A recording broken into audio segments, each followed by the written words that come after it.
Bonjour, depuis quelques vidéos je parle de configuration de Switch L3, j'ai parlé de configuration de base, comment faire un ping et quelques petites autres choses. Alors il est temps de passer à autre chose un peu plus sérieux. Alors comme je disais, c'est du L3, quand on fait le tour des services disponibles sur ce type de matériel, on a bien sûr le choix. On est sur des Switch de cœur pour entreprise. Inutile de dire qu'on va parfois y trouver des dizaines de VLAN, avec toute la difficulté qui tourne autour, et je ne parle pas des VRF, de Radius et de tout le reste. Alors il est très facile de faire tomber tout ou partie du réseau avec une fausse manip. Alors oui, bien sûr, on peut complètement effacer la configuration du système, mais bon, là je peux plus rien faire pour vous, il faut quand même l'avoir cherché un petit peu. Mais pour des modifications de configuration, il existe quand même un outil, une fonction très pratique qui pourra vous sauver la vie. Alors bien sûr, ici je parle de sauver la vie. Imaginez que vous faites tomber un data center d'une grande société de vente en ligne, où les transactions se comptent par millions d'euros à l'heure. Si vous faites tomber quelques minutes, vous allez bien sûr vous faire taper sur les doigts, mais bon. Mais si vous flinguez la configuration sans garde-fou, là je donne pas cher de votre peau dans l'entreprise. Et bien justement, on va voir comment limiter les dégâts avec la fonction Checkpoint sur Aruba. Alors avant de passer sur le sujet à proprement parler, pensez à vous abonner à la chaîne et activer la cloche pour recevoir les notifications de mes nouvelles vidéos. Pour me retrouver, vous pouvez aussi taper LJP Info dans votre navigateur, vous ne manquerez pas alors de retomber très vite sur moi. Alors comme d'habitude, la fonction n'a rien de très compliqué, mais permet de faire quand même pas mal de choses. Je rappelle qu'un switch de cœur, c'est quasiment un OS complet. Même si la fonction est simple, on pourra en avoir pas mal d'utilisation, et aussi on y trouvera quelques subtilités. Après, comme d'habitude, ça va très vite, je ne pourrai pas tout montrer, à vous d'aller chercher un petit peu plus loin par la suite.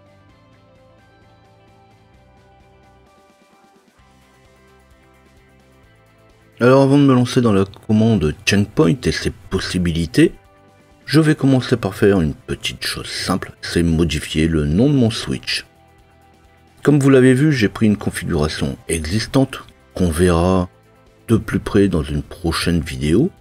Ici je prends une configuration déjà fonctionnelle, ce qui me permet d'avoir matière à modifier. Alors vous pouvez très bien prendre une configuration comme on a déjà travaillé dessus avec le password, le nom de la machine ou une adresse IP. Je modifie le nom de mon switch en me connectant dessus, donc je vais faire un conf et je vais mettre hostname de mon choix. Ici je vais appeler mon switch switch test avec un hostname switch-test. Alors là on peut imaginer tout type de modification, je peux modifier les IP, les routes, les VLAN, bref. Tout ce que je veux, c'est justement le but de la manipulation. Et voir justement ce qui se passe après et comment rattraper le coup. Alors ici j'ai changé le nom, ce qui est facilement visible dans la configuration, puisque dès que j'ai changé le nom, l'invite va tout simplement afficher le nouveau nom. J'aurais très bien pu faire un no route, c'était exactement pareil. Puis je vais pouvoir aller voir ce qui se passe dans ces fameux checkpoints.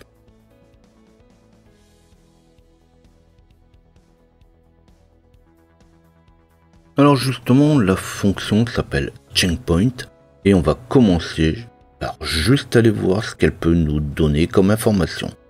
Donc je vais tout simplement faire un sh checkpoint point d'interrogation. Si je fais un show checkpoint list, ça va me permettre d'afficher les différents checkpoints créés. On va alors trouver ceux créés manuellement, comme la startup config, ou comme celui que j'ai créé, que j'appelle myOKConfig. Mais on trouve aussi les checkpoints automatiques qui vont être au format CPC, année, mois, jour, heure, minute, seconde.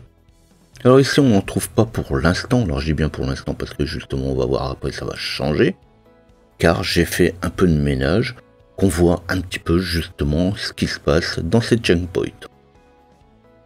Avec un show checkpoint et le nom du checkpoint, on peut alors voir ce qu'il contient.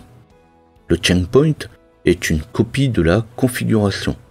Donc une configuration, c'est à peine quelques centaines d'octets. Donc même avec quelques centaines d'octets, si j'en avais quelques milliers de checkpoints, c'est pas ce qui viendrait saturer le stockage. Donc c'est bien parce qu'on va pouvoir se retrouver avec beaucoup de checkpoints et pouvoir revenir dessus. Alors vous l'avez compris, le checkpoint stocke des copies de la configuration.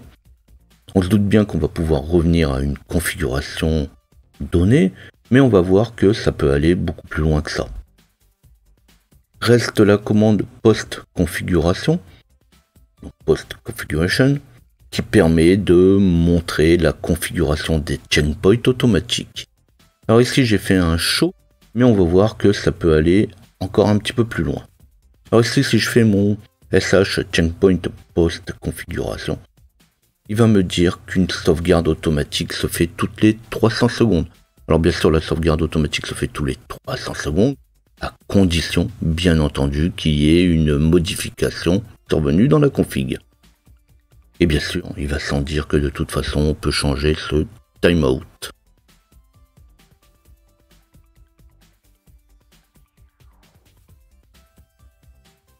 Alors cette fois, on va réutiliser la commande checkpoint list. Alors s'il ne s'est pas écoulé quelques minutes, vous n'aurez rien de plus. Mais si vous attendez encore un peu, alors vous verrez qu'on va retrouver un nouveau checkpoint. Si vous avez fait comme moi. Donc justement, pour moi, eh bien je vais pouvoir retrouver mon nouveau checkpoint. Alors bien sûr ici on est dans de la démo, c'est de la vidéo. Je peux me permettre de couper un peu pour vous montrer tout de suite mon nouveau checkpoint. Alors on peut donc faire des checkpoints automatiques. Alors c'est un petit peu spécial, mais c'est quand même bien pratique.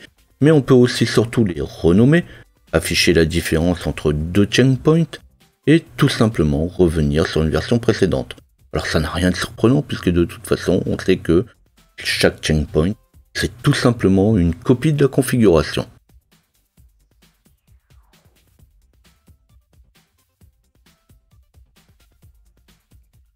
Alors avant de parler de restaurer, on va déjà créer un nouveau checkpoint. Donc je vais faire un copy, running config, checkpoint, my new config. Donc je vais lui dire de copier la configuration courante et de faire un checkpoint vers le nouveau my new config. En plus vous pouvez voir que ce n'est vraiment pas très compliqué à utiliser. Alors ici on peut voir que j'ai créé un checkpoint manuel et que je n'ai eu aucun souci ou message d'erreur. Alors que le checkpoint y existe déjà, puisque c'est celui qui a été créé de manière automatique. Alors par contre, si aucune configuration, si aucune modification est apportée, et j'essaie de créer un second checkpoint manuel, j'aurai un message qui me dit qu'on ne peut pas dupliquer un checkpoint.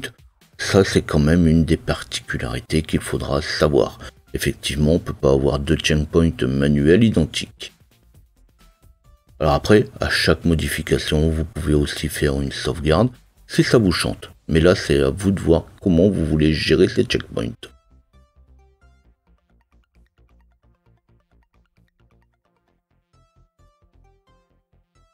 Alors ce qui va devenir intéressant, c'est de pouvoir comparer les checkpoints. Aussi bien des checkpoints automatiques que manuels. Alors bien évidemment, ça va être le moyen de connaître ce qui a été modifié.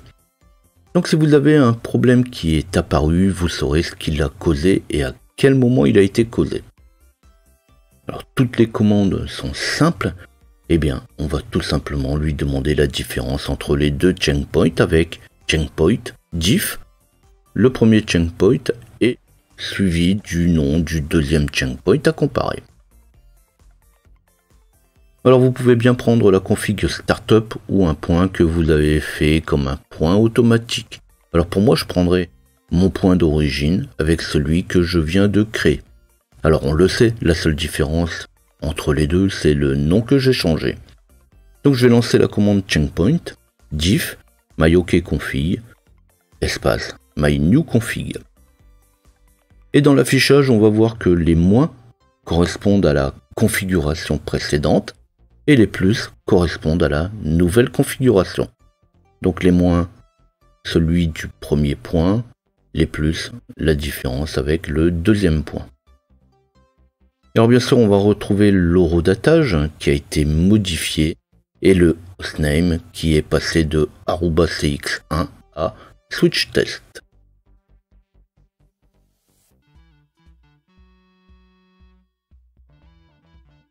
Alors on va cette fois pouvoir passer à la restauration, au retour en arrière de la configuration.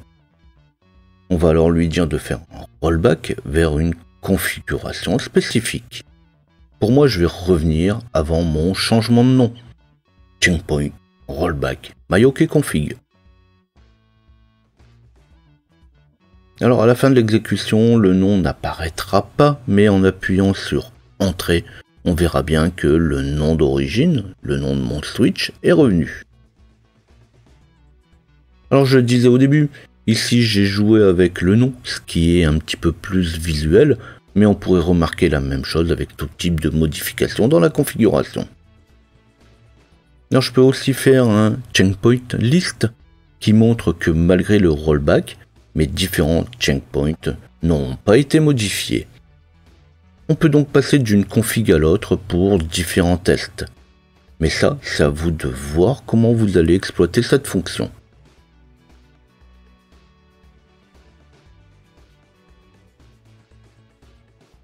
Alors avant de passer à la suppression ou au renommage des checkpoints, on va encore voir une fonction qui est très pratique, le checkpoint auto. Ce qu'on voudra. Donc cette commande, checkpoint auto suivi d'un nombre, permet de revenir automatiquement à la configuration actuelle dans les X minutes, donc dans ce nombre de minutes. Quand on veut faire des manipulations qui pourront perturber, ça peut être bien de justement mettre une limite à ça. Ici je vais mettre 5 minutes, puis je vais encore modifier le nom de mon switch, mais on peut très bien se dire que c'est pas forcément le truc qui va vraiment me perturber. Ça c'est juste pour la démo. Alors qu'on pourrait très bien s'imaginer mettre des routes différentes, voire même supprimer une route. Imaginez-vous un petit peu le souci si vous perdez la connexion à votre switch, puisque généralement ce qu'on fait aujourd'hui sur ce type de switch, on est sur des connexions distantes et qui vont utiliser justement ces routes mises à ces switches. Donc imaginez que vous supprimez la route, et bien effectivement vous ne pourriez vous retrouver très bien à ne plus pouvoir vous connecter. Et comment on fait si vous ne pouvez plus vous connecter? Ça devient bien gênant. Alors ici je mets 5 minutes, car on va le voir, à 2 minutes du rollback, on aura un message. Mais vous pourriez très bien mettre juste une seule minute. Le message va vous dire, 2 minutes, que sans confirmation, le retour se fera dans les 2 minutes. Justement, c'est bien pratique et quand on fait des essais à distance.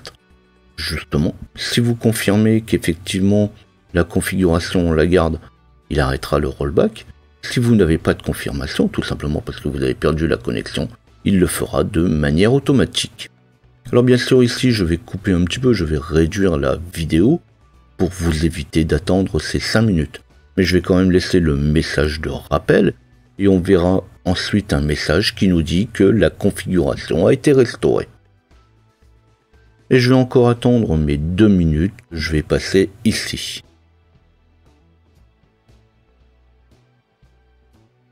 Une fois que les 2 minutes seront passées, après avoir appuyé sur Entrée, on peut constater que le nom de ma machine est bien revenu.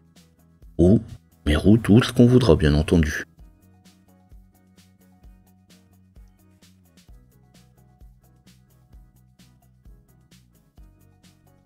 Alors on est à la fin de cette démonstration et on va pouvoir voir comment renommer un checkpoint. La commande est simple, je fais un checkpoint, rename, ancien nom, nouveau nom.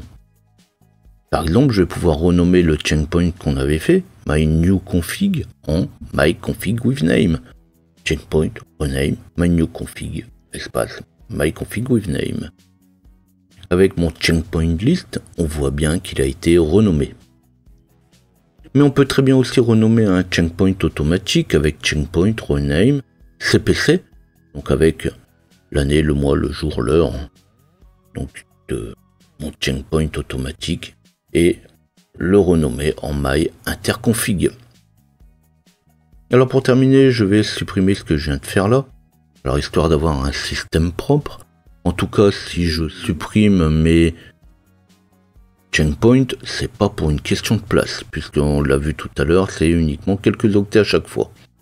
Donc je refais un show checkpoint list pour avoir la liste de ce que je dois supprimer. Alors au passage, on peut voir qu'effectivement mon checkpoint, mon CPC, a bien été renommé. Donc là, pour pouvoir supprimer, on va utiliser la commande erase checkpoint et le nom du checkpoint qu'on veut supprimer. Donc ici, je vais supprimer tous mes checkpoints devenus inutiles. Bon, si vous avez fait attention, c'est erase checkpoint et pas comme d'autres commandes checkpoint et quelque chose derrière. Donc en fait, effectivement, suivant la commande, comme copy ou comme rename, on n'a pas le même ordre. On met d'abord checkpoint rename ou on met copy, le nom du checkpoint à copier, checkpoint et le nouveau checkpoint. Et je termine justement avec un show checkpoint list, sh checkpoint list, pour vérifier ce qui me reste. Donc il faut quand même noter que cette commande est quand même très bien pratique. Alors justement, si la vidéo vous a plu, vous n'oubliez pas de liker ou laissez-moi un tip sur tipeee.com/ljpinfo. Posez vos questions, laissez-moi vos avis, laissez-moi vos impressions. Et on se dit à bientôt.